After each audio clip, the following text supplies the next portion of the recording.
이제 이단원이 아니라 그 예배복 2과 2권을 지금 공부하고 있고요. 특별히 지금 우리가 27과 영과 진리로 드리는 예배 살펴보고 있고요. 영과 진리로 드리는 예배의 기준은 말 그대로 우리의 예배의 기준이 영과 진리로 드리는 것이죠. 그러면 영과 진리로 드리는 것이 뭔가 이걸 살펴보기 위해 가지고 오늘 84페이지 영과 진리로 예배 드리는 것이 아닌 것 하면서 정성이 넘치는 예배는 영과 진리로 예배 드리는 것이 아니다 이렇게 얘기를 했죠. 이제 그러면서 우리의 어떤 국민 정서라든가 민족적인 정서가 조상 때부터 종교심이 강하다 보니까 지성이면 감천이다라는 말이 있다라고 그랬잖아요. 그래서 우리가 뭘 하더라도 특별히 종교심이 강하기 때문에 신에게 최선을 다해 산다라는 어떤 그런 생각이 이렇게 있죠. 근데 그렇게 최선을 다하고 정성을 다한다고 해가지고 그게 그 영과 진리로 예배 드리는 게 아니다라는 거죠. 예를 들면은 왜 그 무당으로 있다가 예수 믿고 이렇게 개종하신 분들 있잖아요. 그런 분들이 예배 드리고 예수님을 섬길 때 어떻게 하느냐면은 무당 섬기듯이 그렇게 하는 경우들도 종종 있다라고 하더라고요. 새벽 일찍 일어나 가지고 뭐죠? 우욕 제기하고 또 뭐 정한수 떠놓고 기도하듯이 그런 마음으로 새벽에 나와서 기도하고 뭐 이런 어떤 모습들도 있을 수 있죠.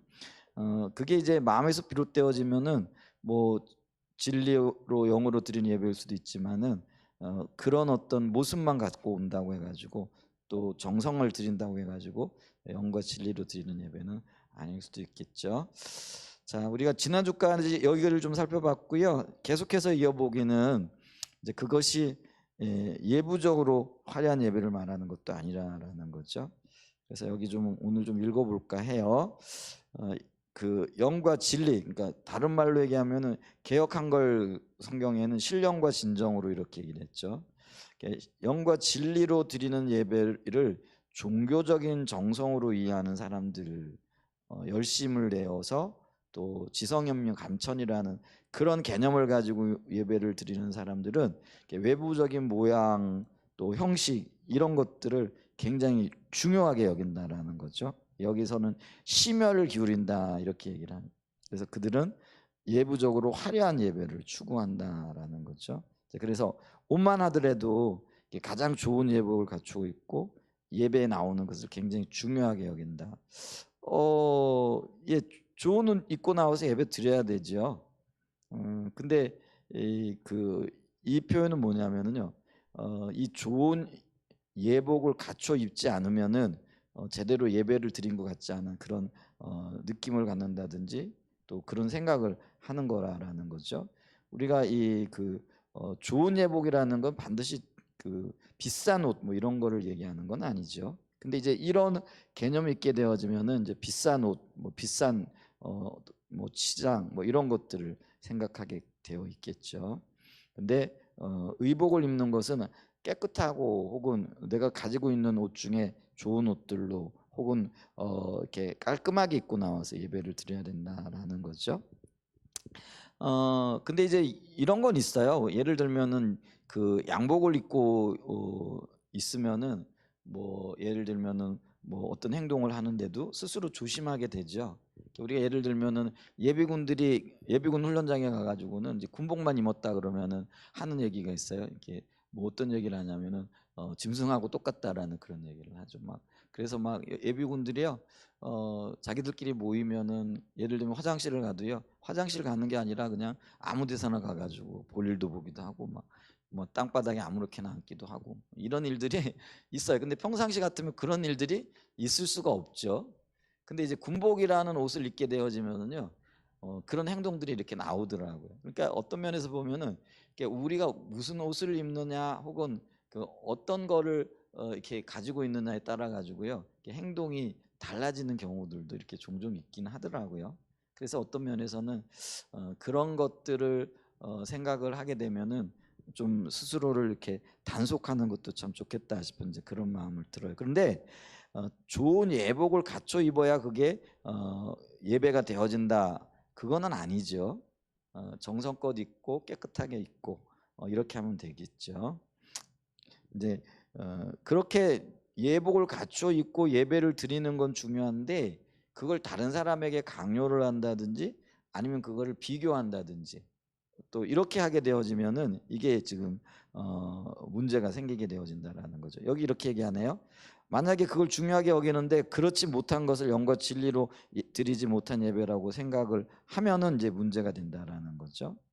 그래서 그런 사람들은 이제 건물이나 외부적인 장식에 많은 중점을 둔다라는 거죠. 그래서 예를 들면 예배 드릴 때도 뭐 화려하게 예배를 드리고 꽃꽂이나 이런 것들도 보면은 뭐 수십만 원씩 드리죠. 요즘은 뭐 큰 꽃값도 비싸잖아요. 그래가지고 뭐 조금만 좀 치장을 한다 이러면은 뭐 수십만 원 나가는 거는 기본인 거죠. 음, 그런 것도 어떤 때는 특별한 때나 뭐 이럴 때는 해야 될 때는 또 있죠. 근데 이제 그런 것들이 너무 지나치게 혹은 경쟁적으로 이렇게 이루어지게 되어지면은 이게 그 예배의 어떤 본질을 흐릴 수도 있다라는 것들을 이렇게 기억을 해야 됩니다. 그래서 어떤 지나치게 예배 형식이나 순서에 중점을 두게 되어지면 그게 반드시 그렇게 영과 진리로 예배드리는 것은 아닐 수 있다라는 거죠. 그래서 참다운 예배는요 예부적인 모양이나 형식이나 장소에 있는 것이 그렇다고 해가지고요 예를 들면은 그 무형식이 진리가 되는 것도 아니에요. 형식이 없다고 해가지고 그 형식 없이 예배 드린다고 해가지고 그게 영과 진리로 드리는 예배는 아니라는 거예요. 우리가 그런 어떤 착각을 하면 또 안 되죠. 그러니까 이런 그 잘못된 예배를 예를 들면서 그 예배 형식이나 순서에 중점을 두는 게 잘못된 예배라 이렇게 얘기를 하니까 순서를 따라서 오고는 뭐 형식을 갖추어서 예배 드리는 것이 다 잘못됐다 이렇게 생각하면 또 그것도 안 된다는 거죠. 그게 양극단이라는 거죠. 그래서 그거를 조화롭게 우리가 그리고 형식을 갖추되 번거롭지 않고 또 우리의 마음을 충분하게 표현해낼 수 있는 근데 형식에 갇혀가지고 그런 것들을 표현하지 못하게 되어질 때 이렇게 문제가 있다라는 것들을 이렇게 기억해야 된다라는 것이죠. 그래서 이 참다운 예배가 외부적인 모양이나 형식에 있는 게 아니고 영과 진리로 드리는 우리의 마음 자세와 또 그 자세를 담아 드리는 것들과도 굉장히 뭐라 그럴까요? 이렇게 맞닿아져 있는 것을 이렇게 보죠. 그래서 우리가 신앙을 얘기할 때 본질과 의식이 굉장히 중요하다 그랬잖아요. 본질이 중요하다고 의식이 없으면은 그것도 참다운 예배가 아니죠. 그래서 이 그 참다운 예배를 의식에 담아 가지고 하나님 앞에 제대로 드릴 수 있는 그런 예배를 추구해야 된다라는 거죠. 자, 요한복음 4장에서 예수님께서 사마리아 여인에게 예배를 얘기할 때 예루살렘에서도 말고 그리심산에서도 말고 하나님께 영과 진리로 예배할 때가 온다고 말씀하셨는데 예루살렘은 그 성전이 있는 곳이잖아요. 그래서 하나님께 성대한 제사, 의식이 드려지고 그것도 날마다 드려지고 있었다는 사실을 기억해야 되잖아요. 여기 이런 이야기가 있네요. 그 당시 예루살렘 성전은 헤롯 성전이라 이렇게 얘기를 하는데요. 그 규모에 있어서 어마어마했다라는 거죠. 성전의 전체 넓이가 무려 가로로 1마일, 1.6km. 1.6km면은 직선거리로 따지면은 덕암마을 아파트를 지나가지고 그 아마 더 갈 수도 있을 것 같아요. 여기서 이렇게 가면은 굉장히 크죠. 또 세로로도 1m. 그러니까 사방 1마일 1.6km였다라는 거죠. 그래서 이 그 뜰 안에 사람들이 다 모이면 한꺼번에 50만 명이 들어갈 수 있었다라고. 한국에 지금 한 2만 5천 명이 들어가는 성전이 이렇게 있죠. 그것도 굉장히 엄청난 거죠. 규모가 이렇게 들어가 보면요, 저 뒤에 서면 앞에 사람이 조그맣게 보일 정도예요. 그 정도 이렇게 규모면.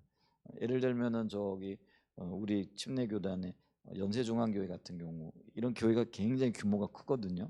뭐 그러면 다 들어가면 몇만 명이 이렇게 들어갈 수 있어요. 근데 그 자리에 들어가서 이렇게 보면은 앞에 이제 목사님 서는데 이렇게 조그맣게 보일 정도인데 근데 50만 명이 들어간다 그러면 앞에 뭐 예를 들면 설교하는 사람이 이거 잘 보이지도 않을 것 같아. 그렇죠? 엄청난. 그러니까 이게 예수님 시대 2000년 전에 이렇게 화려하고 또 이렇게 큰 공간에서 예배를 드리고 제사를 드렸다. 대단한 일이죠. 근데 그 안에서 날마다 엄청나게 많은 성대한 제사들이 드려지고 있었죠. 그런데 그러한 상황에서 예수님은 사마리아 여인에게 참된 예배에 대해서 이렇게 말씀하셨는데 뭐라고요? 예루살렘에서 드리는 예배도 참된 예배가 아니고 또 그리 심사하는 어디냐면 사마리아에 있고요. 사마리아 사람들은 그 원래 이제 정책적으로 남왕국과 북왕국이 이렇게 분리되어질 때 북왕국 왕들이 남왕국에 가서 예배드리는 것. 그래서 예루살렘 성전에 가서 예배드리다가 마음이 혹할까봐 못 가게 했어요. 못 가게 했기 때문에 그들만의 예배 장소를 예를 들면 베델이라든지 아니면은 단이라든지 이런데 예배 장소를 따로 만들어 가지고 그곳에서 예배드리게 했던 것들을 우리가 보죠. 그래서 그들은 이제 그게 고착화되어졌다 보니까 사마리아 사람들은 우리는 그리심산에서 예배드린다. 그리고 그리심산에서 예배드리는 것이 참 예배다. 뭐 서로 이런 주장들을 하고 있었던 것을 보죠. 그래서 유대인들은 우리는 예루살렘 성전에서 예배드려야 된다. 또 어떤 사람들은 그리심산에서 예배드려야 된다. 그런데 어떤 장소의 문제가 아니라 영과 진리로 예배드리고 있느냐 없느냐 이제 그게 문제가 되어진다라는 거죠. 그래서 이 말씀은 예수님께서 말씀하신 참된 예배가 장소나 혹은 장소의 웅장함이나 화려함, 종교적인 헌신의 크기나 화려함 혹은 예배의 외부적인 모양이나 형식이나 장엄함에 달려 있는 것이 아니라라는 것들을 말해주고 있다라는 거죠. 개인적인 경험을 얘기하고 있는데요. 이분이 그 저자가 주일에 평상복을 요즘은 안 그래요. 이 책이 나올 때쯤이 벌써 한 뭐 15년도 넘은 것 같죠. 그때 20년도 된 것 같아요. 그때는 이제 포도나무 교회 주일 예배 이렇게 가면은요 여주봉 목사님이 양복 안 입었어요. 그냥 평상복을 입었어요. 저처럼 이제 이렇게 입고 나와가지고 이렇게 예배를 드렸는데요. 근데 이제 그렇게 예배를 드린 이유가 있다라고 몇 가지를 지금 설명을 해주고 있네요. 이렇게 한번 좀 들어보시기 바랍니다. 근데 평상복을 입었는데 어떤 사람들은 그것 때문에 성스러운 주일에 신령하지 못하게 양복을 입지 않는다고 가끔 저를 비난한다. 이런 일이 사실 있었어요. 오늘날에도요 목회자가 예배를 드리는데 양복 안 입고 예배 드리면은요 공유가 되고 또 같은 교회 성도들이라고 이해를 할 텐데 가끔 예를 들면 방문하는 사람들이 있으면은요 이 교회 이상한 교회다 그러면서 예배드리다가 중간에 나갈 수도 있어요. 이제 이런 일들이 이렇게 있을 수 있는 거죠.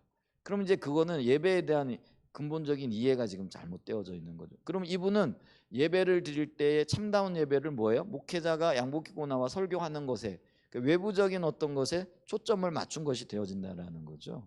근데 그건 아니죠. 우리가 그래서 뭐 양복을 입던 안 입던 그게 중요한 게 아니고 하나님의 임재가 있고 하나님을 향한 바른 마음의 자세와 태도가 있는가 그런 예배를 추구하고 있는가 이게 굉장히 중요한 관건이 되어질 수 있다라는 거죠. 근데 이제 그런 일이 있었어요. 저도 이렇게 기억을 하는데 그 포도나무 교회가 예배 드릴 때 한동안 그러니까 한동안 평상복을 그러니까 넥타이 안 매고 양복 안 입고 이렇게 주일날 낮 예배 우리가 흔히 얘기하는 그렇게 예배를 드렸던 적이 있죠.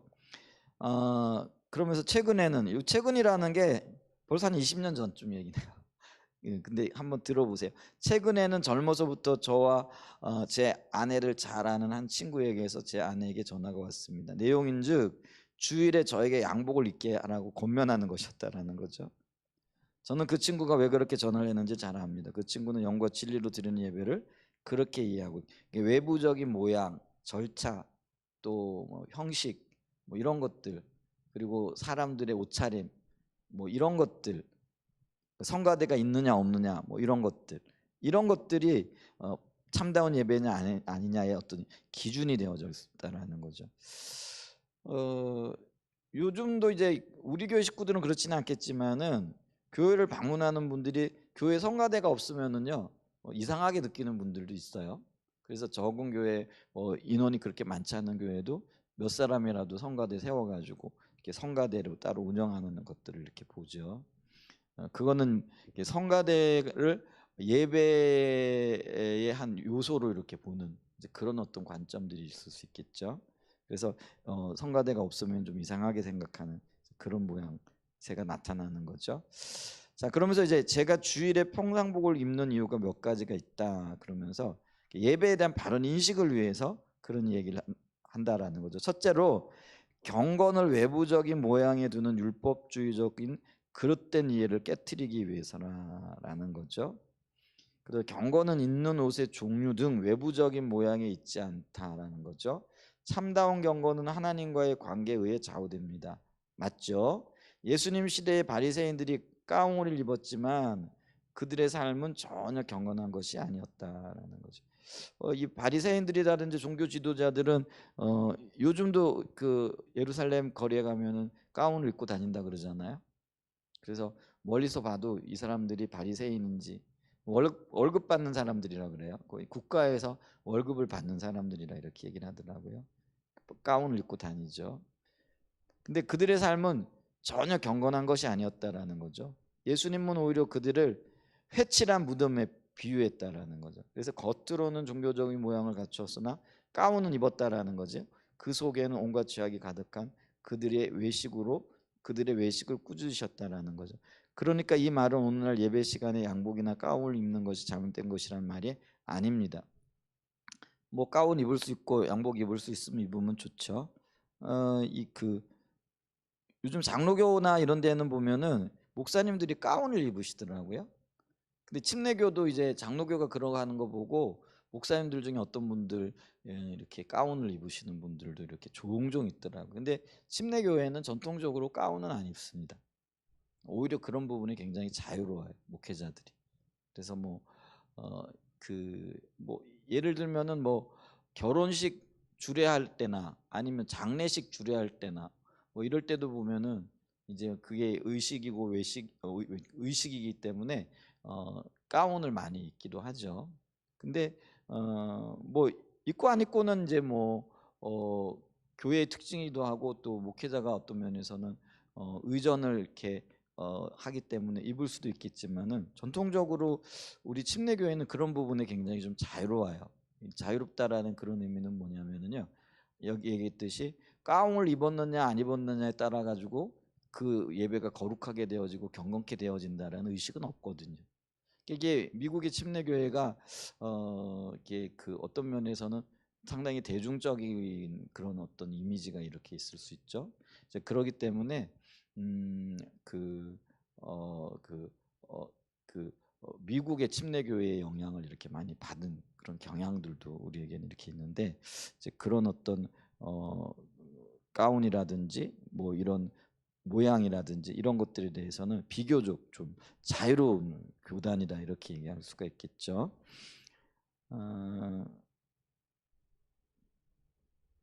근데 우리가 그걸 기억해야 되는데 양복이나 가운을 입은 것이 잘못된 것은 아니지만은 우리의 경건이 우리가 입는 옷의 종류에 달려 있는 것은 아니라는 거죠. 양복을 입는 것이 평상복을 입는 것보다 더 경건할 수 없고 그 반대도 마찬가지예요. 양복을 입어 경건할 수도 있고 또 경건하지 않을 수도 있죠. 어떤 사람의 양복을 입고 어떤 자세와 태도로 예배드리냐에 따라 다르거죠. 평상복도 마찬가지죠. 평상복을 걸쳤다고 해가지고 그 사람이 꼭 더 경건하고 아니면 덜 경건하다 그건 아니죠. 그 옷을 입고 있는 그 사람의 마음가짐과 또 어떤 자세와 태도로 예배를 드리는가 이게 굉장히 중요하다라는 거죠.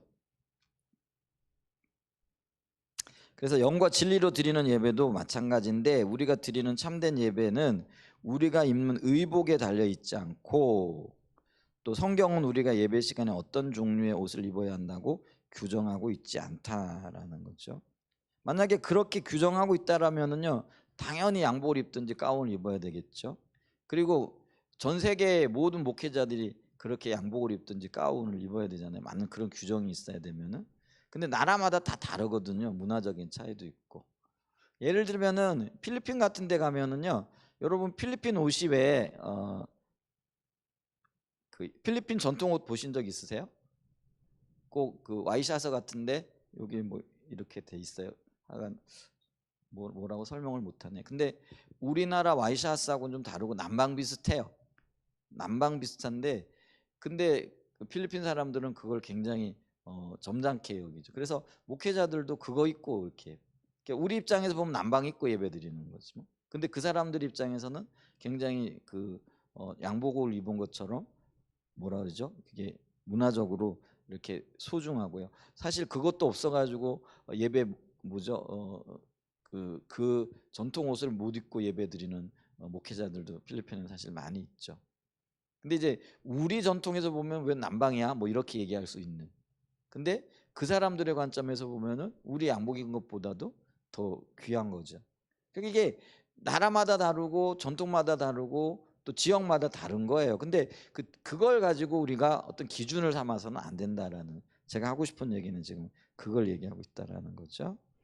자, 그래서 그 성경이 말하는 의복의 기준은 우리가 단정하게 입으면 된다라는 거죠. 근데 어떤 종류의 특정한 종류의 옷을 입어야만이 예배가 경건하고 받아들여지고 하나님이 기뻐하실 만한 예배다라고 생각하는 거는 이거는 잘못된 거다 이런 이야기죠. 이제 그래서 그걸 깨트리기 위해 가지고 한동안 한국 교단에서 이 주일날 양복 안 입고 그렇게 평상복 입고 예배드리는 거는 사실은 대단한 모험이죠. 아까도 얘기했잖아요. 어떤 분들은 와가지고 저 목사님 이상하다 그러고 나가는 경우들도 있죠. 근데 이제 그런 것들이 극복이 되어져야 되는데 이제 요즘은 이제 뭐 그게 조금 자유롭긴 한 것 같더라고요. 그런 부분들이 있고 예를 들면은 뭐 유튜브나 아니면은 TV에 나와서 예배드리는 분들도 보면은 양복 안 입고 편한 차림으로 나와서 예배드리는 분들도 많이 이렇게 되어 있죠. 이제 그게 더 이상 어떤 논의거리나 이슈는 되어지지 않은 것 같아요. 그런 부분들이 있는 것 같고요.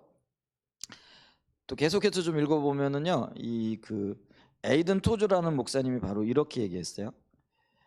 예배의 본질이 영적인 것임을 분명히 밝히는데 종교의 본질은 관습적인 종교형이 축제일 준수, 종교적 의식과 의복 등에 있는 것이 아니라 인간의 영과 하나님의 영과의 연합에 있다. 이게 참된 예배라는 거죠. 이게 없으면은 아무리 화려하고 아무리 좋은 옷을 입었다라고 해도 참다운 예배가 되어지지 않았다라는 것을 말하고 있고요.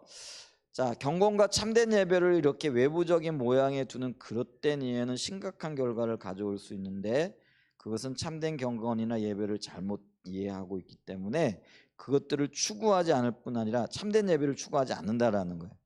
오히려 외부적인 것들을 추구한다라는 거예요. 오히려 그것들을 방해할 수 있다라는 거죠. 예배만 하더라도 그런 그릇된 이해는 진리 안에서 영으로 드리는 참된 예배를 오히려 방해하고 대적할 수 있습니다. 거치장하느라고 정말 신경 써야 될 것에 신경 쓰지 못하게 되는 결과를 가져올 수 있다라는 거죠. 이제 반론을 얘기하고 있네. 어떤 사람은 우리가 대통령 앞에 나갈 때에도 양복을 단정하게 입고 나가는데 하물며 온 우주의 대통령이신 하나님 앞에 나갈 때 얼마나 더 그렇게 해야 하겠느냐라고 이런 반론을 많이 제기했죠. 그죠? 그런 우리가 사람 앞에 나갈 때도 깨끗하게 옷 입고 가는데 하나님 앞에 나가 예배드릴 때는 당연히 더 갖고 와야 되지 않냐 이렇게 얘기하는 분들도 많이 있죠. 그러나 저는 이해를 달리합니다. 우리 하나님은 온 우주의 대통령이십니다. 그러나 제가 성경을 이해하는 바에 의하면 우리 하나님은 우리가 하나님을 예배하여 나올 때 우리가 대통령 앞에 나가듯이 격식과 예의를 갖추고 나오기를 원치 않습니다. 하나님 우리가 십자가의 공로를 의지하여 아들과 딸로서 아버지 앞에 나오기를 원하십니다. 그리고 하나님께서 기뻐하시는 예배는 외부적인 격식 예배가 아니라 상한 심령의 예배라는 거죠. 가난한 마음인 거죠. 겸손의 마음인 거죠. 주님 앞에 나올 때 나는 주님을 찾습니다. 주님 아니고는 안 됩니다. 이런 그 갈급함이 필요하다라는 거죠. 근데 유독 우리나라에 이런 어떤 그 외부적인 모양 혹은 입는 옷 이런 것에 큰 의미를 두는 이유는 뭐냐면 우리 문화 때문에 그렇죠. 유교적인 영향이잖아요. 그러니까 유교 영향은 뭐예요? 이렇게 격식 굉장히 차리잖아요. 그러니까 유교에서는 예배하는 게 제사하는 거잖아요. 제사할 때 이렇게 보면은요, 음식도 놓는 순서가 딱 있죠. 그래서 색깔이 있는 것은 뭐 동쪽에, 뭐 흰색은 서쪽에, 그런 거 들어보셔서 홍동백서라고. 그래가지고 여기 있잖아요. 그 색깔이 들어가는 건 또 뭐 그리고 국물이 있는 것 없는 거 이런 거 따지기 시작하면은 한없거든요. 근데 이제 제가 어렸을 때 이래 보면은요, 꼭 제사 지낼 때 보면은 그거 갖다 놓고 책 갖다 놓고 그대로 이렇게 따라 하는 거죠. 그거 지키려고.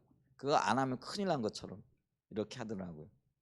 그래가지고 뭐 저도 기억하잖아요. 홍동백서가 어떻고 뭐 이러면서 어두 뭐 그러면서 뭐 그 이제 그런 것들 이렇게 하고 뭐 이런 것들을. 근데 그게 이제 유교적인 영향이고 그러다 보니까요.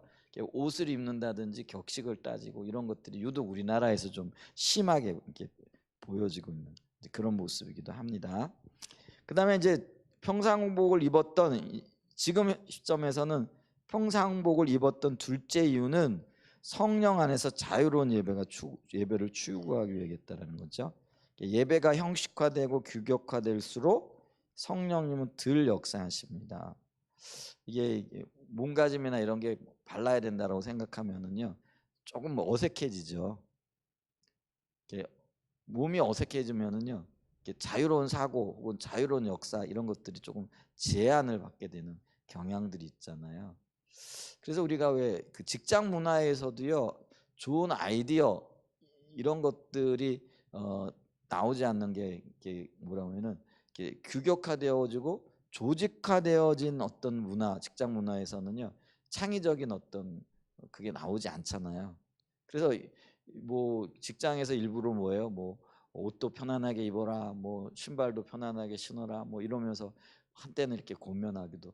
뭐 그런다고 해가지고 뭐 좋은 아이디어가 나오는지는 모르겠지만 어쨌거나 좀 자유로운 분위기를 이렇게 형성하려고 많이 애를 쓰고 있는 것들을 이렇게 보죠. 그래서 이 로이드 존스 목사님도 여기에 대해서 이렇게 얘기했어요. 예배 형태가 형식적이 될 때 성령께서는 덜 나타나시며 여러분은 신약으로부터 더 멀리 떠나게 된다는 것을 언제나 주목하게 될 것입니다.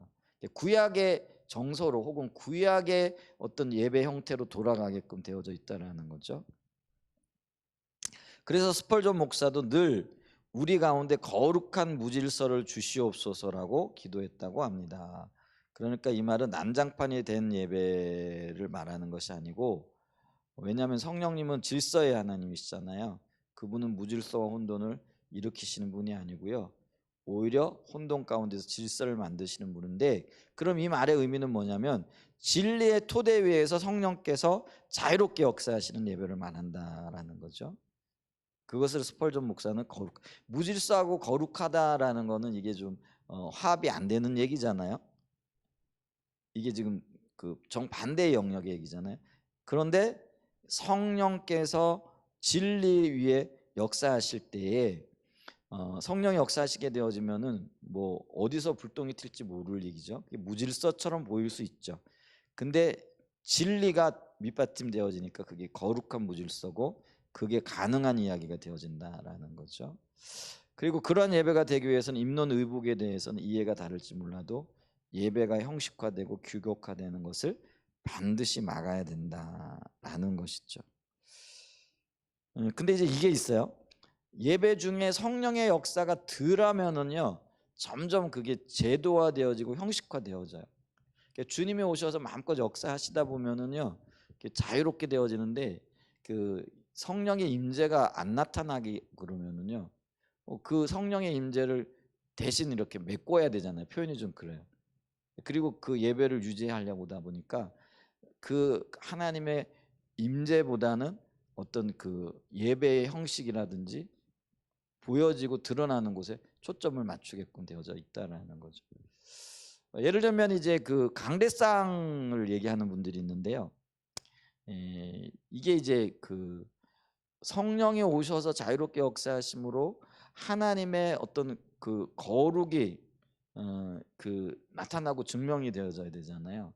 근데 성령이 역사하지 않으니까 인위적인 거룩함 혹은 인위적인 어떤 그 질서의 어떤 그 뭐랄까요 그 질서를 세우기 위해 가지고요 강대상이 점점 높아지는 거. 그래서 뭐 요즘은 이렇게 강례상이나 이런 것들을 많이 낮추는 추세이긴 하는데 이 한때는요 이 강례상의 높이가요 그 교회의 어떤 뭐라 그럴까요 수준을 얘기한다. 그래서 강례상을 굉장히 높였어요. 그래서 이렇게 쳐다보면요 고개가 아플 정도로. 근데 그거를 거룩이라고 생각을 한 거죠. 그리고 그게 어떤 면에선 위험이라고 생각을 한 거죠. 높아지는 것만큼 이제 그런 어떤 외부적인 것들에서 그 제도화되어지고 규격화되어지는 것들을 이렇게 찾았다라는 거죠. 세 번째 평상복을 입는 이유는 가난한 사람들을 배려하기 위한 것이라는 거죠. 목회자가 양복을 잘 차려입기 시작하면 성도들은 곧 바로 좋은 정장으로 갈아입기 시작합니다. 이거는 맞는 말인지는 잘 모르겠어요. 그리고 모르겠어요. 뭐 목회자가 뭔 돈이 있어가지고 정장을 뭐 좋은 정장 목회자가 그런 교회도 있기는 있는 것 같더라고요. 제가 포항에 있을 때 포항에서 제일 큰 교회 목사님인데 어느 날 세미나를 갔는데 그분이 그러더라고요. 그 많은 목사님들이 그때 한 4,500명 이렇게 앉아 있는데 자기가 입고 있는 양복을 이렇게 보면서 이게 얼마짜리인지 아냐고 물어보더라고요. 그때 저는 양복 20만 원, 30만 원이면 진짜 좋은 건 줄 알았거든요. 근데 그때 그 양복이 400만 원이라고 그러더라고요. 양복이 400만 원이면 지금도 엄청. 근데 제가 목회 처음 시작할 때 그때 언제요? 30년 가까이 돼 가잖아요. 그때 양복이 400만 원, 뭐 200만 원 뭐 이러더라고요. 이제 그러면서 그분이 뭐라고 얘기를 하냐면 이게 이제 성도가 사줬다라는 거예요. 뭐 장로님이나 돈이 뭐 교회가 크니까 사줬다라는 거죠. 그러면서 목사는 어떨 때는 입기 싫어도 입어야 된다라는 그런. 그래서 그거 입기 싫으면 안아주지. 나는 그때 뭐냐면 뭐 그 결혼 때 입었던 양복 뭐 지금도 아직 있어요. 안 버리고 있는데 뭐 그런 뭐 양복인데 뭐 그게 좋은 거라고 생각을 하고 있었고 뭐 그 이혼에는 제가 양복을 사도 뭐 20만 원짜리 뭐 그거면 좋은 거예요.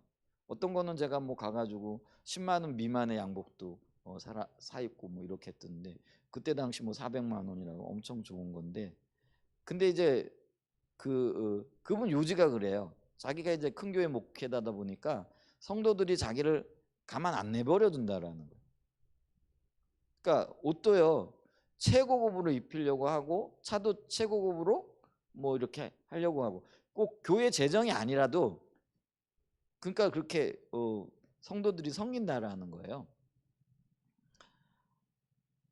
이제 그런 교회는 아마 그런 것들이 통용이 될지 근데 대부분의 교회는 모르겠어요. 이거는 목회자가 뭐 옷을 입어봐야 뭐 얼마나 좋은 것 있겠어요. 경쟁을 붙이지는 않겠지만은 근데 이제 이분은 이제 그런 입장을 가지고 있네요. 성도들은 곧바로 좋은 정장을 갈아입기 시작한다라는 거죠. 그러면 어느 누구도 아무 말하지 않지만 가난한 사람들은 시험에 들기 시작한다. 외부적인 빈부의 격차가 드러나기 때문이다. 그래서 안 입었다 이렇게. 참고로요 포도나무 교회 지금은 양복 우리 목사님 열심히 입고 다니고 계시고요. 근데 뭐 입고 다니는데 그 양복이 얼마나 좋은 건지는 잘 모르겠는데 제 눈에는 뭐 이렇게 특별히 좋은 거는 아닌 것 같고요. 가끔 이렇게 보다 보면은요 양복이 이렇게 깃이 헤어져 있고 예, 그렇더라고요. 그러니까 오래 양복을 입는 거죠. 예. 그래서 그런 어떤 염려는 안 해야 될 것 같아요. 목회자가 뭐 양복 입는다고 성도들이 경쟁하고 뭐 이런 건 아니고요. 근데 요거는 뭐 그런 의미보다는 그래도 우리의 마음에 있는 것들을 좀 조심하고 배려해야 된다라는 어떤 그런 마음인 것 같아요. 자, 그래서 이제 진리로 드리는 영과 진리로 드리는 예배가 아닌 것 중에 이 정성으로 드리는 예배가 아니고 외부적인 화려함 뭐 이걸 추구하는 이렇게 드리는 예배가 진리와 영으로 드리는 예배가 아니다. 그러면 진리로 드리는 예배가 뭐냐? 그러니까 영과 진리로 예배를 드리는데 먼저 진리로 예배를 드리는 거죠. 이 진리로 드리는 건 다른 말로 얘기하면요, 하나님에 대한 올바른 이해를 가지고 드리는 예배다. 이게 하나님에 관한 바른 지식을 가지고 드리는 거죠. 근데 이게 지식의 영역에 들어가게 되어지면 얘기했잖아요. 우리가 늘 잖아요. 그게 지적으로, 영적으로, 도덕적으로, 경험적으로 온전해야 된다라는 거죠. 그러면 이거를 올바로 온전하게 이해하기 위해서는 우리가 어디에 토대해야 되는 거죠? 여기 이제 몇 가지 나와 있어요. 전통, 관습, 사람들의 의견, 당시에 팽배한 신앙관, 큰 교회들의 예배 형태, 사람들이 하는 것, 뭐 이런 거, 혹은 진리인 성경. 그러니까 우리가 어디다 토대를 해야 되는 거죠? 진리인 성경에 토대를 하고 성경의 기초에서 예배에 대한 또 하나님 그분에 대한 바른 견해가 있어야 된다. 올바른 이해가 있어야 된다라는 것이죠. 이제 이런 질문이 있네요.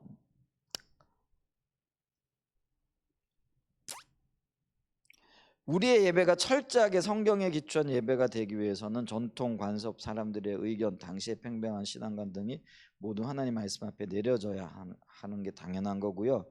그래서 그 하나하나를 진리인 성경에 비추어 재검토하여 진리에 합한 것은 받아들이고 그러지 못한 것은 진리에 맞추어 조정돼. 지금도 이런 작업들이 이루어져야 돼요. 그냥 습관적으로 해왔기 때문에 한다 이거보다는요, 이게 성경적인 의미에서 맞는가, 이런 것들을 좀 생각해보고 우리가 하던 그런 일들도요 조금 재고를 해봐야 될 필요가 있다라는 것이죠. 그래서 이러기 위해서는요 성령의 인도함 가운데 깨어 있어야 할 필요성이 이렇게 있는 거죠. 그래서 교회가 예전부터 이렇게 해왔기 때문에 이렇게 한다. 의전이나 이런 것에서요 이제 그럴 개연성이라 그럴까요? 이렇게 많죠. 예를 들면 이제 성찬식 같은 것도요.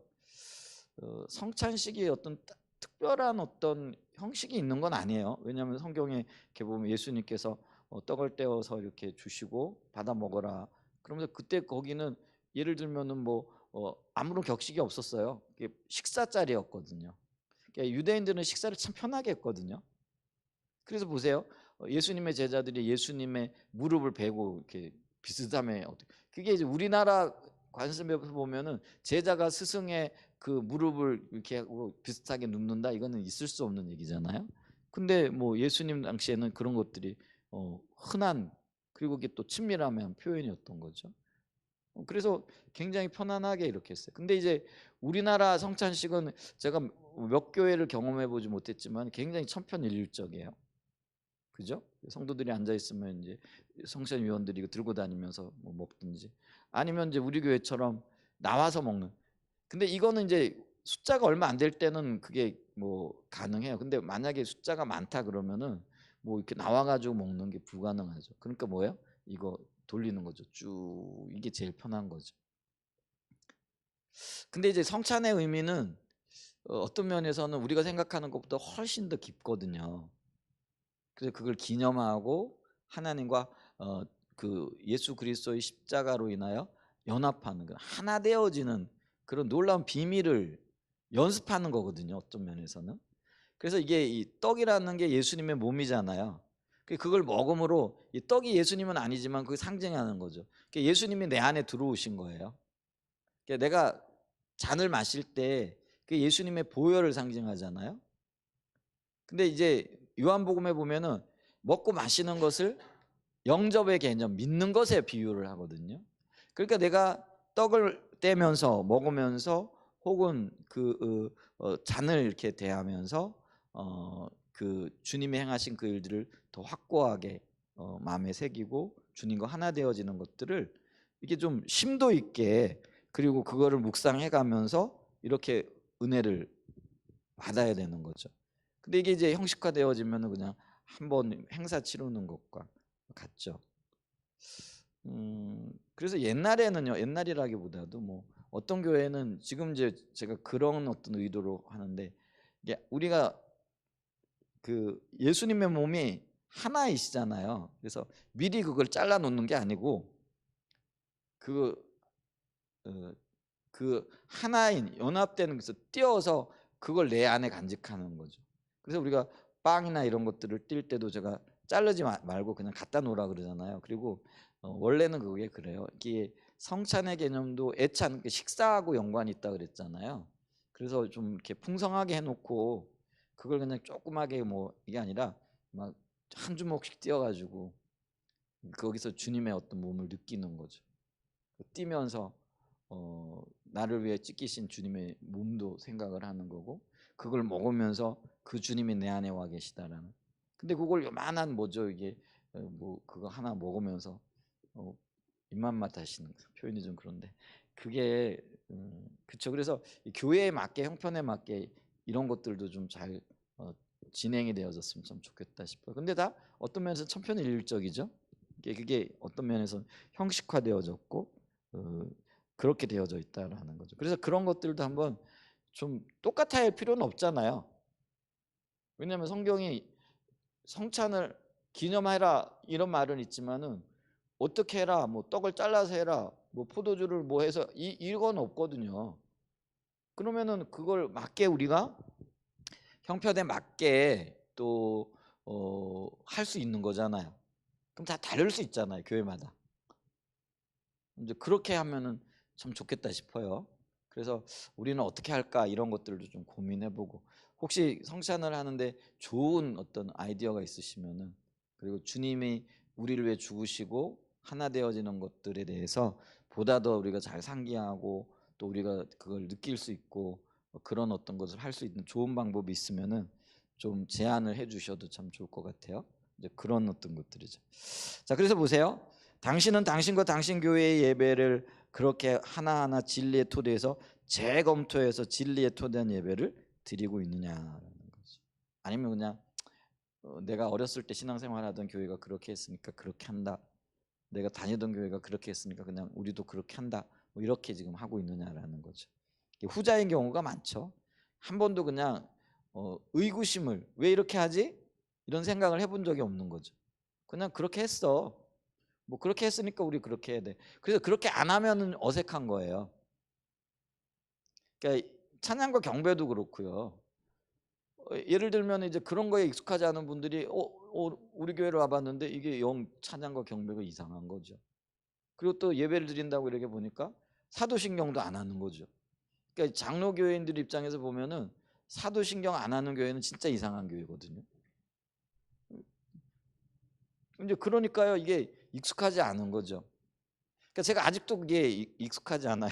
지난 주간에도 어떤 분이 와가지고 앉아 있더니 그냥 가버리시더라고요. 그냥 그 헌금 기도하는 동안에 그냥 얼른 가버리시더라고요. 그래서 저도 이게 아직까지 익숙하지 않은 거예요. 이제 그분들은 나름대로 자기 예배관이 있는 거예요. 가가지고 이렇게 예배 드려야 되는데 이 교회 봤더니 내가 생각했던 거하고는 전혀 다른 형태의 예배를 지금 드리고 있는 거죠. 근데 교회마다 이게 달라야 되는 거 아니에요, 사실은? 한 분 하나님이시지만 교회마다 역사하시는 방법이 같을까요? 아니면 다를까요? 이게 달라야 정상 아닌가요? 교회 모양도 다르고 교회 역사도 다르고 교회 구성원도 다른데 그렇지 않아요? 근데 어떻게 똑같아야 되나요? 그래서 이제 이런 것들도 좀 연구를 해봤으면 좋겠어요. 찬양과 경배도 우리는 좀 어떻게 독특하게 우리의 형편에 맞게 드릴까 뭐 이런 것들도 좀 생각해 보면서 기도하는 가운데 이게 정말 그 마음으로 이렇게 예배하고 높이는 그런 역사가 있었으면 좀 좋겠습니다. 아멘. 자, 우리의 예배가 철저하게 진리에 토대한 예배가 되어야 하는데 그 중에서도 우리의 모든 삶과 예배에 가장 큰 영향을 미치는 진리가 두 가지 있는데 그것은 하나님에 대한 올바른 지식과 하나님 안에서 알 수 있는 자신에 대한 올바른 이게 분명해야 돼요. 하나님이 어떤 분이고 하나님의 관점에 비춰진 나는 누군가라는 거죠. 이게 굉장히 중요해요. 그러니까 우리의 하나님의 인식이 우리의 삶을 좌지우지하거든요. 그리고 그 하나님 앞에서 내가 어떻게 되어졌느냐 용납이 되어졌다라는 거예요. 용납되어진 존재라는 거죠. 이 진리 이거를 발견하는 게 굉장히 중요하다.